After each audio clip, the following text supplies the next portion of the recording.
Tuesday, dumating na yung aking TikTok order. It's a very cheap shorts. I bought it from X-Look Outfitters. Wow!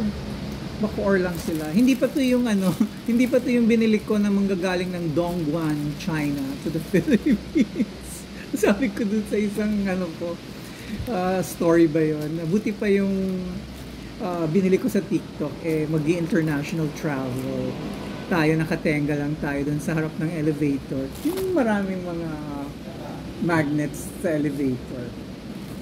Hindi ko naman elevator yun. Hindi ko rin naman magnets yun. So yun.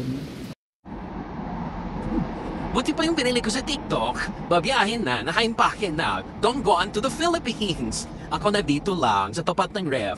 So let's open this. This is pale lavender. Let's open it quickly. Sabi, gano'n kaya kalalaki itong mga store owners na to? Yarn. Sa TikTok, kaya ako nagbibili ng ganito kasi lately, I just learned the process of affiliation.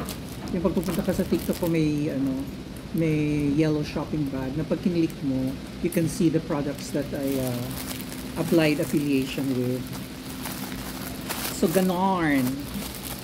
So, medyo babad tayo sa TikTok. Tapos, recently, I have, recently, sabi ko, may nakita akong shorts, gusto kong bumili. Tapos, parang, pag nakikita ko yung main store, syempre yung main store, malaki na yung naghahanap ako ng TikToker na nag-a-affiliate para at least kikita siya. Maliliit lang naman. Pero syempre kung medyo malalaki, bibili ka ng GoPro, bibili ka ng SJ Cam. So feeling ko oh my God, malaki yata bibili ko. Tama lang naman. Okay. Susukatin ko siya. Total na sa amenities area tayo. So ayan, nasukat na natin. Pakita natin yung B-roll. Malaki, parang puruntong shorts. Parang 36 yung binili ko kasi iniisip ko baka masikip pag yung 32, 33. So ito yung pwede sa 36 pero makapal naman. Tignan nyo. Pag hindi siya tali,